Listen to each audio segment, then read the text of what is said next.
Is El Salvador the birthplace of a new renaissance?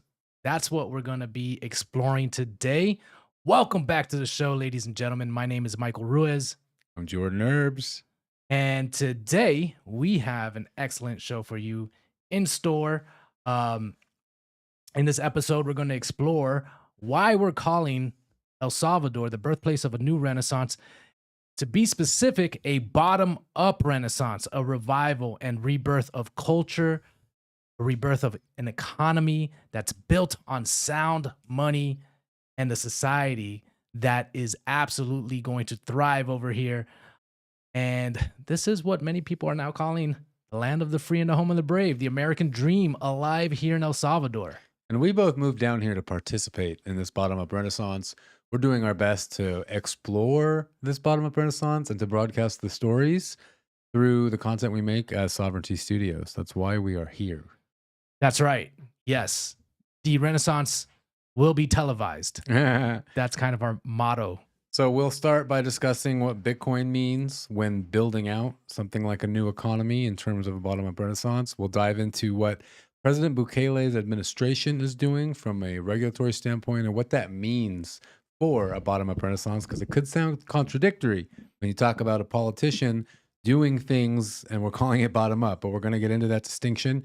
And then we're going to get into how there's hope for a greater tomorrow from various standpoints of decentralization with what is happening here. Yeah. And so where do you want to start? Well, we're going to start with Bitcoin, but I think first, just so people aren't confused, you're very well versed at articulating this, Michael. Oh my But God, put me on the spot. Bukele's administration is creating the conditions favorable to progress instead of micromanaging progress. And so when we say bottom up renaissance, he as the guy on top is providing the platform for this. Yeah. And we want to make that clear at the very get-go.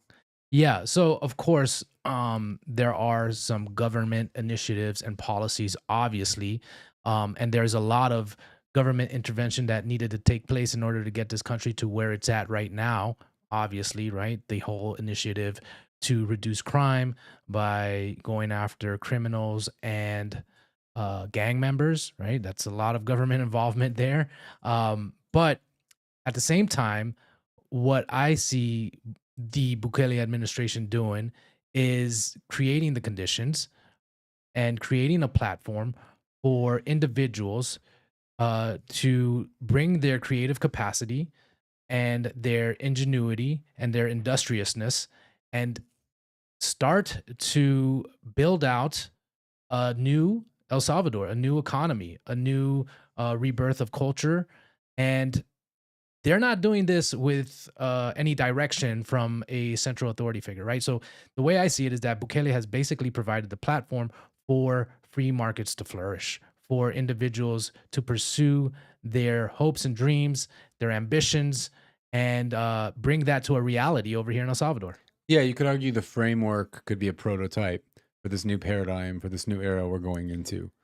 It reminds me of an idea called a startup society or startup city. That's what it reminds me about, right? Like you do need some parameters, you do need some guidelines, you do need some regulatory framework, right? But the regulatory framework, right? That the way it's structured has a lot to do with how individuals are going to react to it, right? Like if it's very oppressive, right? It's stifling to innovation. If it's common sense and directed in a way where, hey, there's rules and there's a structure, but it's all meant in order to create the conditions where businesses can thrive. That's a very different regulatory structure. So I think there's a distinction that needs to be made there. And you could say the same of the United States of America 250 years ago, however Sure. long it's been, according to the history books, right? Is this country, the principles it was founded on was to provide that framework for what this culture wanted, which was to be free, essentially, to be able to have commerce without being taxed insanely, without representation, et cetera, et cetera. So this is kind of like a new era of that as we see it. And It's really cool. We're really excited about it. Yeah, going a little deeper into that, right? I once harbored strong anarchist and libertarian ideals, and I still do to an extent. But now I also see the practical nature of just having certain structures in place, in like the rails for a society to function. It's almost like a protocol, right? I Like, I like how you lump in libertarian and anarchist when they're like opposite sides of the spectrum. are they?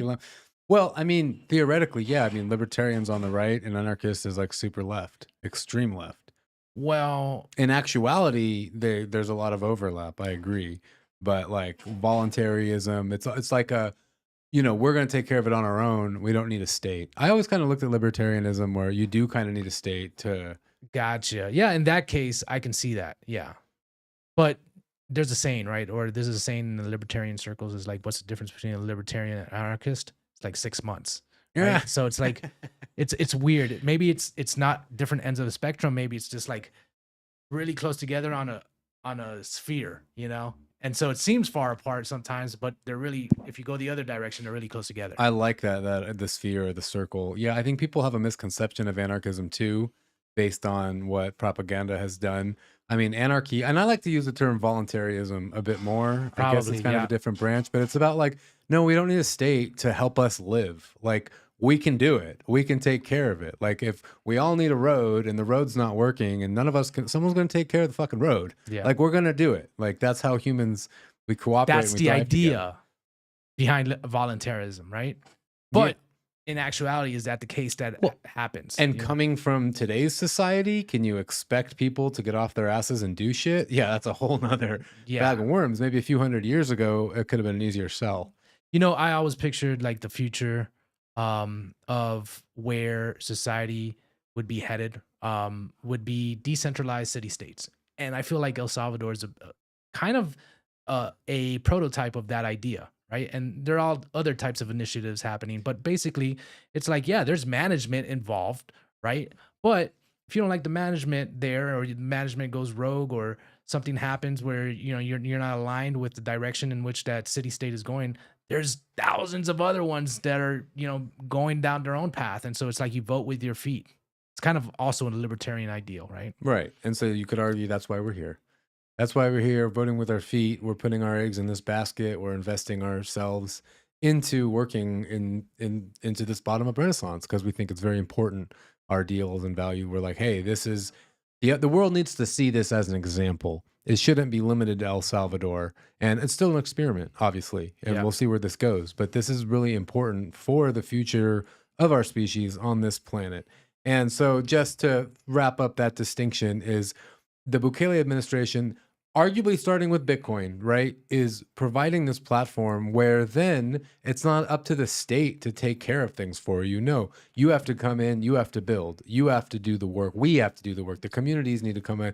And that is also super empowering, right? It's like, cool, the government's now giving us the rule because we're still coming out of that paradigm, right? Where it's like, there's a government tells us what to do, but now the rules are there.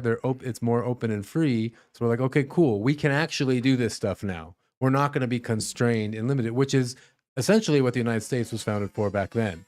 And now here we are. Yes.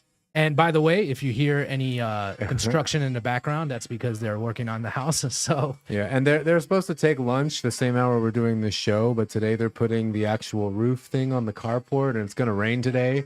So they have a very good reason why they're still working. yeah. But yeah, going back to that point, I think, well, just to go back to your original statement where you said arguably it starts with Bitcoin. I would say though, my views have changed a little bit on that because obviously we're here because it's super safe, 'Cause right? it's safe. Yeah, that supersedes the Bitcoin for sure. I would think so. I would think that you need to create um some type of environment where you can build and feel certain that what you build is not going to be torn down. Yeah, so that's actually a great way to start this bottom up renaissance, right? So thanks to the administration, now it's safe enough. Maslow's hierarchy of needs, right? You can walk outside at night. You can start a business without being extorted by gang cartels, et cetera, et cetera. You can be safe enough to actually then start living and participating in a free market. Because what's the point of a free market if you can't go outside? Yes.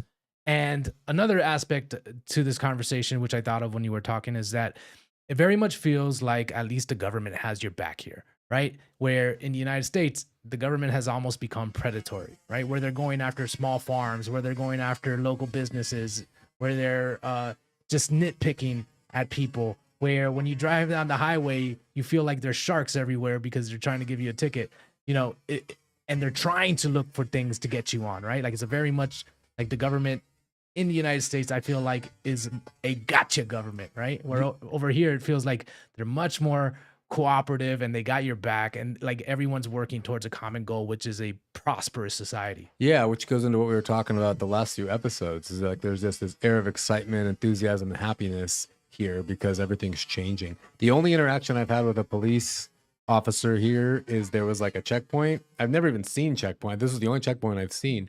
It was in the middle of the day, and he just asked for the registration of the car and my driver's license.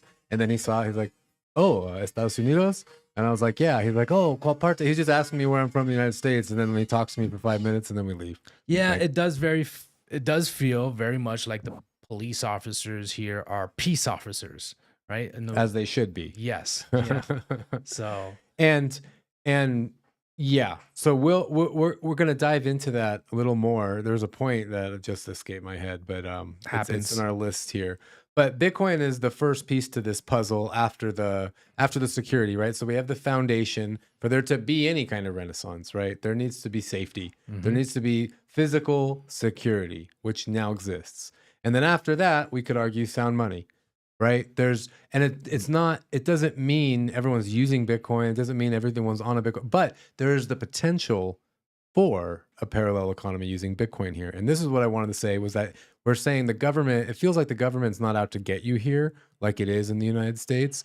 And that very well feels like the case, but it still feels like the corporations are out to get you here. And the corporations are still doing the KYC mandates that the government doesn't even require anymore, right? And so well, to an extent, right? That's more nuanced, but the corporations are still asking you for your ID and stuff when you're buying groceries or whatever it is, even though they don't have to. And so there's Is that still, the case? in a lot of cases, yeah. I mean, you can't check out if you're using a credit card, you don't show your ID. And in some No, is that the cases, case that it's not required by law it anymore? depends on like how much money it is, and Mm, that the Bitcoin office tweeted out how they changed it from $200 KYC minimum to 25,000. mm. But there's still a bunch of other AML laws they need to change. A lawyer told me this in order for that to go into effect. Gotcha. So that is the plan, and there's a lot of plans here that we're going to talk about today. We'll see how the reality turns out. But what I was going to say is that because if we're still feeling threatened by the corporate shopping, the corporate aspect of life, here, thanks to the Bitcoin aspect of El Salvador, you have the option to just take your business elsewhere and get off the fiat, get out of the fiat paradigm and Gotcha. start building You elsewhere. know, a lot of this stuff, somebody mentioned this to me, and I thought that was an excellent way to put it. Is just kind of like a low trust, like a country that's going from a low trust model now to adopting Yeah, a that high was a trust. tweet on my KYC post. Yeah. Yeah. Yeah, I mean KYC on everything because no one trusts each other, Hmm. which is funny enough because all that was probably put into place by the corrupt governments, Hmm. saying, "Oh, you as a citizen can't be trusted because of all the corruption going on." Yeah. Yeah. And, you know, going back to what you were saying, that you can now, you know, start to opt out of, you know, participating in different economies, which kind of are a little bit in violation of your natural rights, right? Where they're asking for KYC and AML on a $2 purchase or something like that. Um, you can now interact with the Bitcoin economy. And that's what's interesting about here. Like the the bit what Bitcoin is doing here is allowing individuals who have similar values to connect with one another. And this is where I think Bitcoin social layer starts to emerge, right? From that, where the parallel economy starts to be born. It's like, you know, if you're and now you get to interact with different merchants who align with what you want out of life, align with your values. Yeah, so every transaction, there's something greater to it. Compared to a fiat economy, everything's a zero sum game. There's essentially always a loser, even if the winner is just the central bank. You're constantly drowning in debt and inflation. You know how I think it's in the Bitcoin standard. He talks about, imagine if you sell wine, right? And your bottle of wine is $20, and say you make a $5 profit on it, whatever. And then inflation happens, right? And now suddenly to make that same bottle of wine, you need $30. You have to charge 30. But if you charge 30, you're going to lose customers. So then you just Water it down. water it down, or you lower the quality of it so people still buy it at 20. And then everyone loses. And Yeah. it sucks. It sucks for everyone. And then because of the nature of people not understanding the fiat paradigm, it's like then you blame the vendor, right? Then you blame the producer. And then there's just like tension between the plebs, between us, that's essentially unnecessary. That's what fiat is. It's a race to the bottom, right? That's literally what it is. The value of our money goes down, the quality and standard of our lives go down. Everything on a fiat standard diminishes over time, right? And when you're on a sound money standard, everything goes up over time. And the environment that gets created, the economy that gets created is a lot more cooperative and collaborative.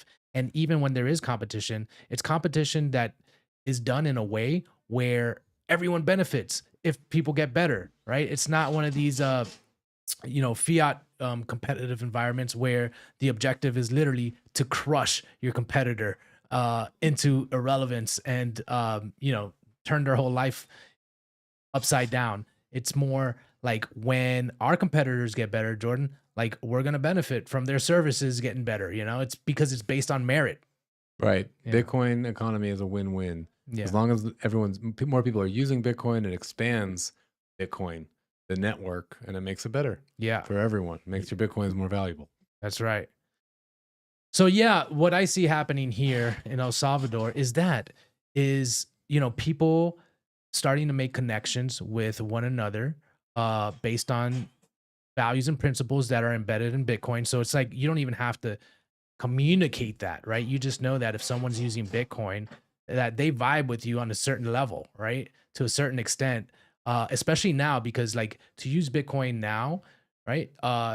You have to be conscious and aware of it, right? And you have to understand it, at least at this point, right? It's not like it hasn't hit mass adoption yet where people are using Bitcoin and not realizing why they're using Bitcoin, right? People realize why they're using Bitcoin now.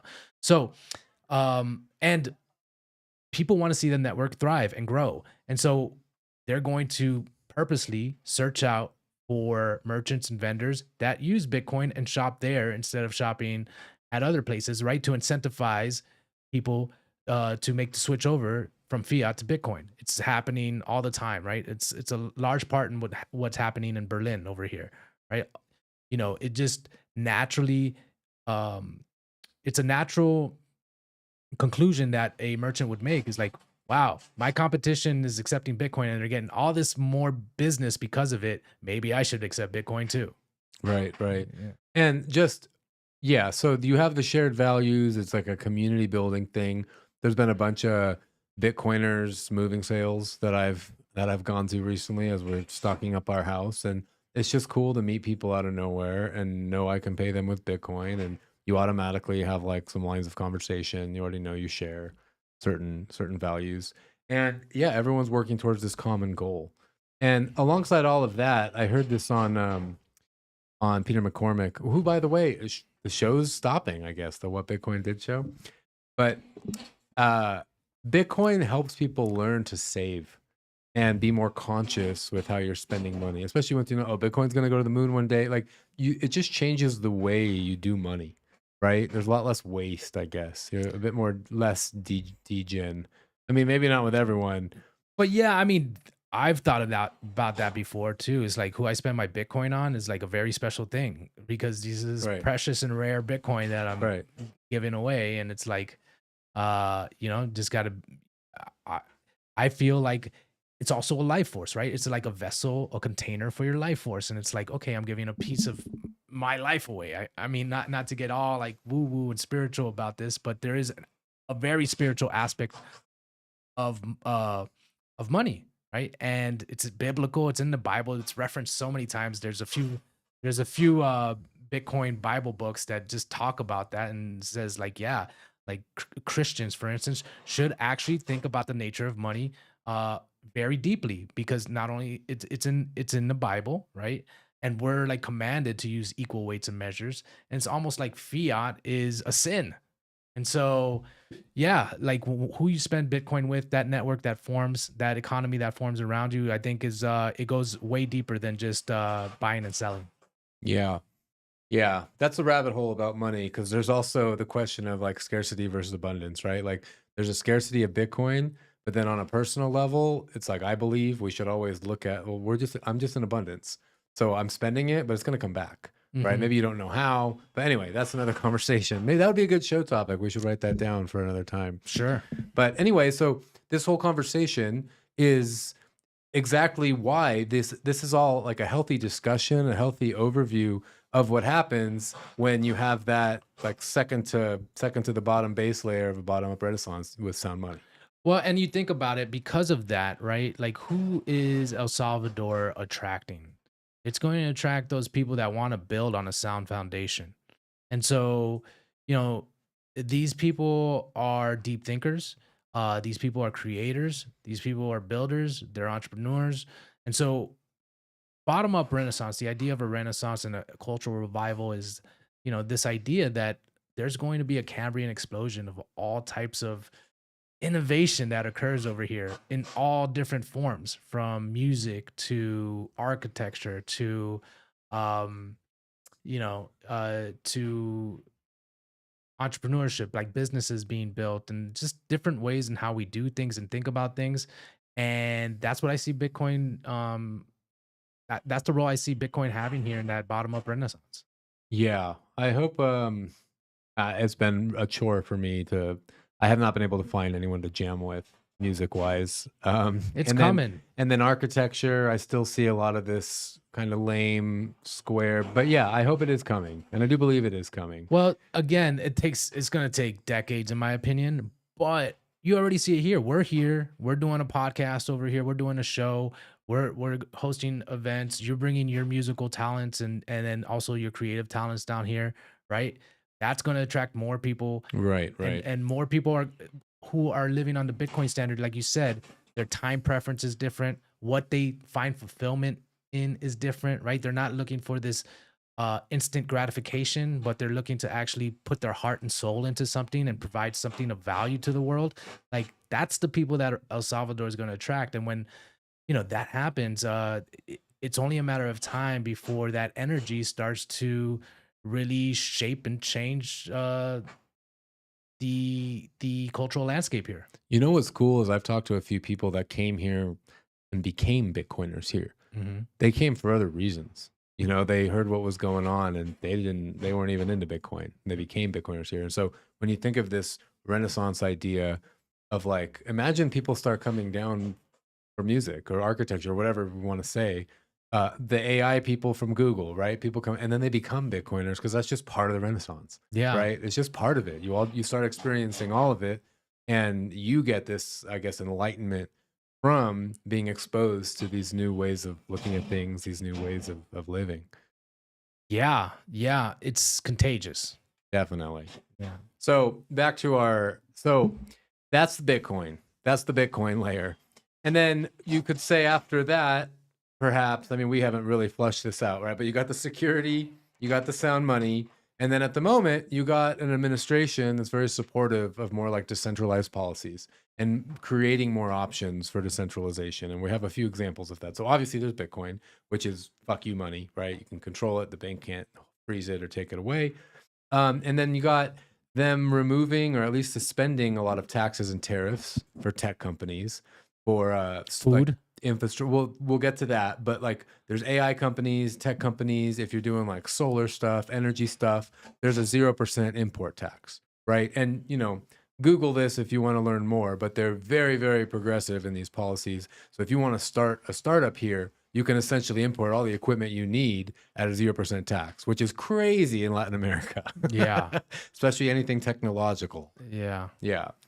And a lot of times too, if you just work like with those companies, you can actually get those tax breaks too, which is really cool. So that is another way of providing a platform for free market competition. So it's like cool. Now companies and startups can exist here and compete with Silicon Valley, Yeah. right? Because they're in that environment. Yeah, so it acts as a natural magnet for builders, for entrepreneurs. Yeah, and that's huge. And so That's also part of the bottom up renaissance, right? And it's also part of creating the conditions for a bottom up renaissance to occur. right. So once again, this isn't about the administration doing it. No, it's about just the conditions that you need that are required for the right people to come and start building things. Yeah. And so, like, just to backtrack a little bit, there was criticism, and I still see it about Bitcoin adoption in El Salvador. So they made it legal, but the government didn't teach them how to do anything. There was Chivo Wallet, which is kind of not very good. And people associate Bitcoin with Chivo Wallet, which is a very poor user experience all around for most people. And so, but that's the thing. It wasn't the government's responsibility to do all that, to teach you how to onboarding people to Bitcoin, put billboards up. But thanks to Bitcoin being legal tender, you have organizations like My First Bitcoin coming in and actually starting out whole organizations, whole operations to educate people on Bitcoin. And now parts of the government are actually forking My First Bitcoin's GitHub to teach Bitcoin in schools, which is insane. Which is really cool. Yeah. But uh it wasn't okay. So the way I see El Salvador and their Bitcoin initiative, at least with the whole Chivo wallet stuff, it's like they wanted to kickstart adoption. And they basically created an opportunity for citizens to get involved with Bitcoin, to learn about Bitcoin, to participate in the Bitcoin economy. And then after that it was up to them. But like they provided, an initiative to kickstart off this country into Bitcoin. And whether that took hold or not, you know, uh that was yet to be seen. And but it also provided a big signal to the world that hey, we're serious. Like look how far we're willing to go. Yeah, and it's kind of like a ends justify the means thing. And I'm just saying, I read criticisms from mostly expats about that whole Bitcoin rollout here. Everyone's gonna complain about Yeah, but something. it's like it's not about that. It's not about the rollout and all. No, no, no. It's about now it's our turn. Yeah.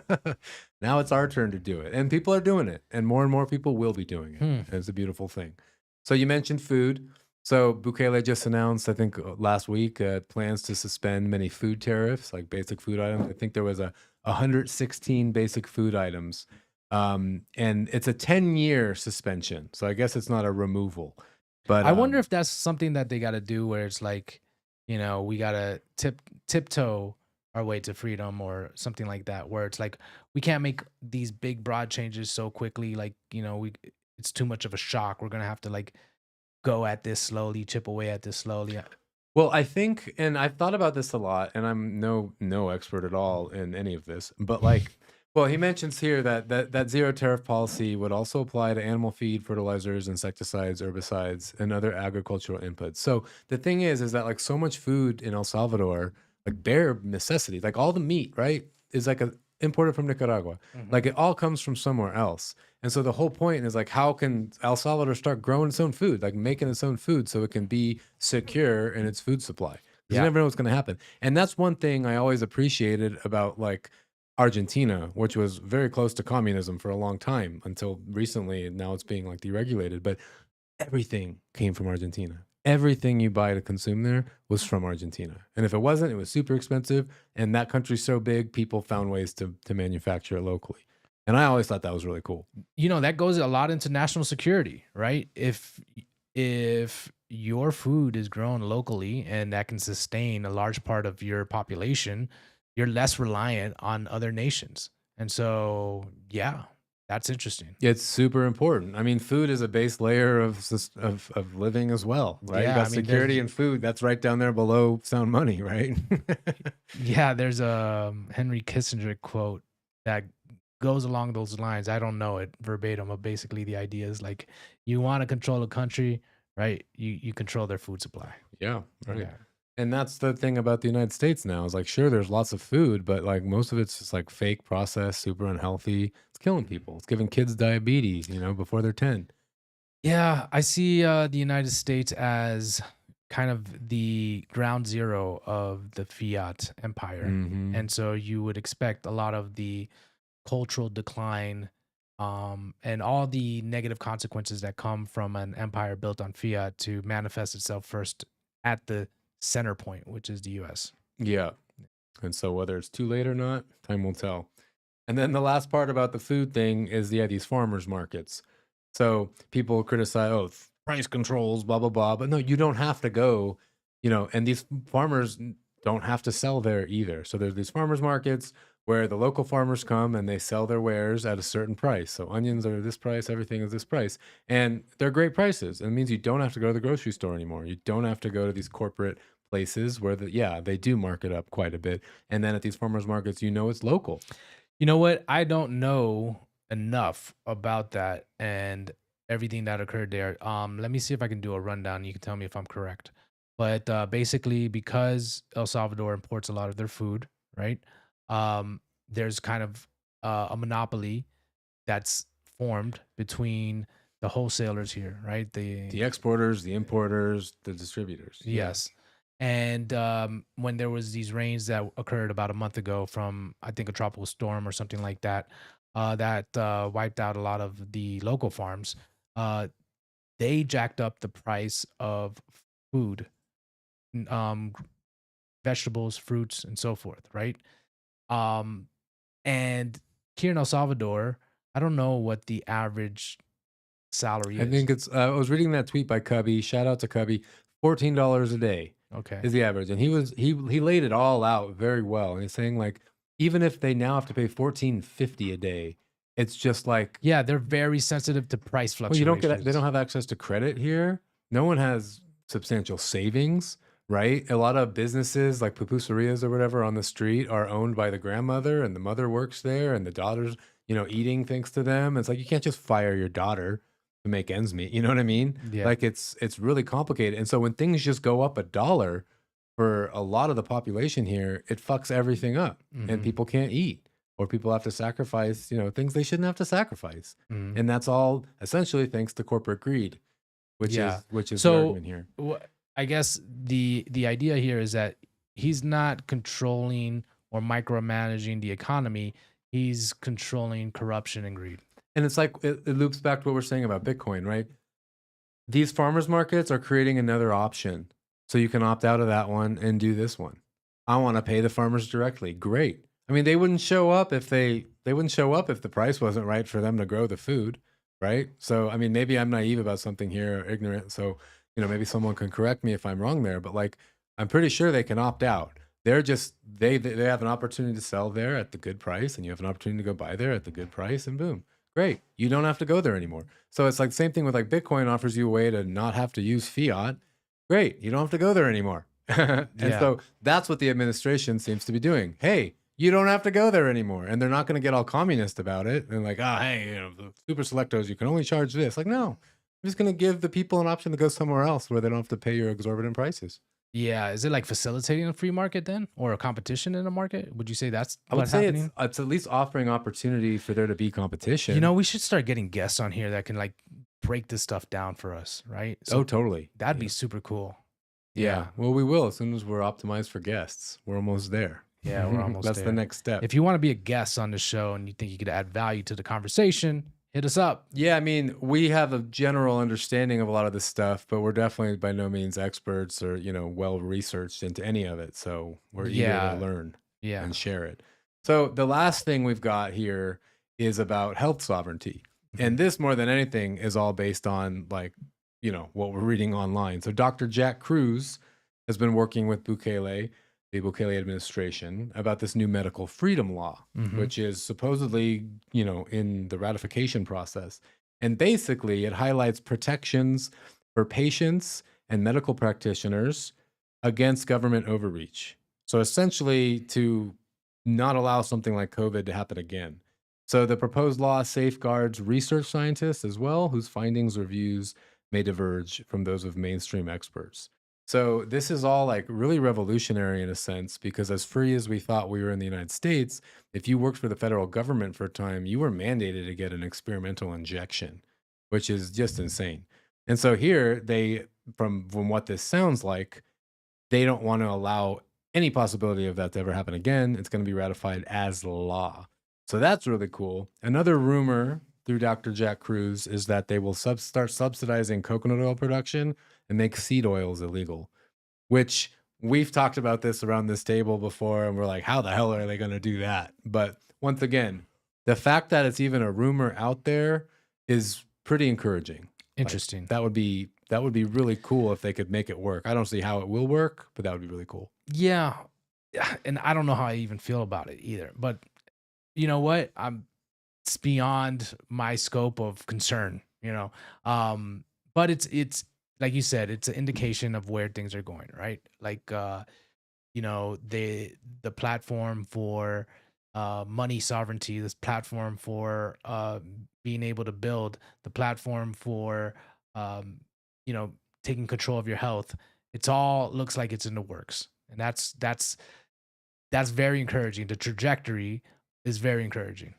And imagine if it's just like, the 10x rule, right? Like 10x your goals, and even if you only make it halfway, super cool. Fine. Yeah, Everything it's we're like talking about here. shoot for the moon, and even if you hit the stars, you're further than what you would have been. Yeah, Yeah. exactly. So this is all really encouraging, like all this stuff that's being discussed. I mean, the president's tweeting about it, right? And Yeah. so it's exciting. It's super exciting. And I just read today, Switzerland is now going to require all government software to be open source. Mhm. So I wonder what's happening, man. I wonder what's happening with the world. I wonder if there's and this is what I mean. Again, Switzerland, small country, right? Easily manageable.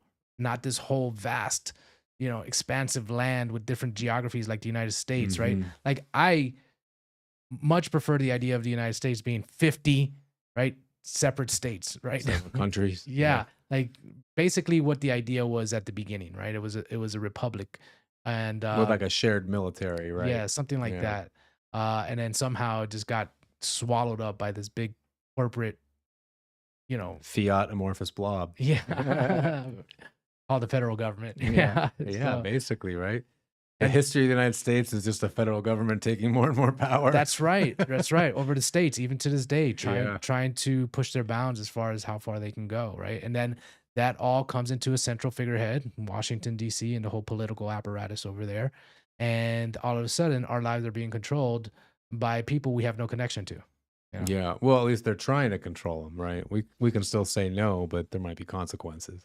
Well, yeah, I mean, that's what I mean, and you always gotta live with that threat over your head. That's kind of what I mean by, like, when I say the government's out feels like it's out to get you over there, it's like there's always this looming threat of somehow running what do you call it? Astray with the government, where it just feels like they're just waiting for their opportunity to be like, "Gotcha, now we're gonna just ruin your life." I know. And for me, this becomes like a spiritual discussion as well. Like the reason we left Hawaii, right, is because I was there thinking, okay, I'm going to fuck off from society now. We're in the jungle. We built a house. We're sustainable with our power. We're growing food. Like, great. I don't have to care about that stuff anymore. But then you think about, oh, well, if you want to go travel, you want to go see your family or something, there's an overhanging threat of the government and Yeah. its overreach and its desire. And Yeah, I had somebody tell me that they wanna come to El Salvador, but they don't wanna go through TSA because they're scared they're gonna get, nabbed. And I'm like, "Oh, why?" well, that's paranoia. Yeah. That's another problem. But Yeah. for now. But that's what I mean. A lot of people, especially nowadays, they do feel like that. There's this paranoia that's starting to sweep in, you know?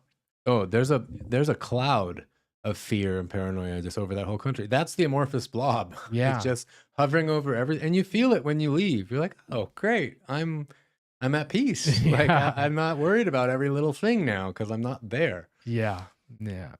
Yeah, and I mean that's a personal thing too. I mean, look, we believe in personal sovereignty and all that, and like we're responsible for how we feel. So when I'm there and I'm feeling that, like I go take care of it. I'll go work out or could be in the sun or whatever I need to do to get my mind away from that, right? But there is no denying that the pull is strong to start worrying about things or tuning in to how things are so fucked up, and that hijacks your consciousness. But like, why not just avoid it entirely? Go live somewhere else. Yeah, yeah. Like I said, it's sovereign individual thesis playing out, right? It's like go where you're treated best, and there's going to be all types of optionality that starts to emerge, and you can start living your life in a way that's aligned much more with your internal composition. And speaking of that and the freedom that you feel when you get here, I got Lily. Can we get a shot of Lily? Sure. Let's test that out, Lily. Anyways, so I got it's funny, I've been posting videos of Lily on Twitter, and man, Lily is a hit. But a lot of the comments I get is, man, she just feels free. Like, Mm. it's just, it's that feeling that you get when you're in El Salvador. It's the feeling of freedom. It's this Lily just running around on the beach having the time of her life, and it's like, it's kind of an analogy to what we were just discussing, when the pressure is off of you and you just feel, like free. It's like you could see it in the dog. I was talking to a mutual acquaintance of ours at the beach the other day, and he was saying how, and he's coming from the UK, right? And he's also excited that he escaped communism, and he loves to talk about it. And he's just saying how he notices, like, with Bitcoiners that move here, it's like there's a progression of like coming from whatever these Western countries where you feel like, oh, I can't say that or I can't. And then slowly everyone just becomes more free and it's visible, right? And you can Yeah, just yeah. see it and they talk about more things and they express themselves more. And it's like, Yeah, that's what it's been like living over there, especially with cancel culture. And man, oh, I can't yeah. even imagine how s- people feel when they work in a corporation where they have to, like, walk on eggshells and be careful of what they say or they lose their livelihood, and especially if you have kids, and what that pressure is like. And that in itself is probably a big source of disease as well, like where you're constraining who you are as an individual just to conform with society, or the powers that be. Dude, that was tough before cancel culture. Yeah. Corporate culture itself was always like that. Hmm. Yeah, now it's just I have no idea. I haven't been in the corporate world for 15 years, but like Yeah, man. I'd I got rather the be hell out of there. Yeah. I'd rather Yeah. struggle and be poor than be back in that Yeah. environment. That's for sure. Well, if you're interested in checking out El Salvador because of things we're talking about, we're hosting a Build in El Salvador Kickstart retreat in the beginning of September, and it's going to be super awesome. And there's going to be people there that you can talk to, glean information from people that live here, entrepreneurs, builders. We're going to be there. It's going to be a big party as well. It's going to be awesome. You're going to check out the landscape.